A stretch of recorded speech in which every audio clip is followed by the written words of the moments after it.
Hello friends, నేను మీ పావనిని. మా అత్తమ్మ వాళ్ళ ఇంట్లో మునక్కాయల చెట్టు విరగ కాసింది. నాకేమో ఇలా పేపర్లో కట్టి పంపించింది. చెట్టు మీదివి కాబట్టికి తాజాగా ఉన్నాయి మునక్కాయలు.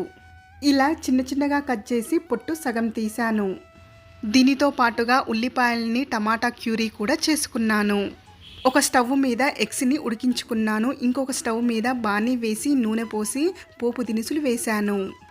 ఉల్లిపాయల్ని కరపాకును వేసి నూనెలో బాగా వేయించాను. అల్లం వెల్లిపాయ పచ్చికారం ముద్దను వేసి బాగా వేగిన తర్వాత మునక్కాయలను వేశాను.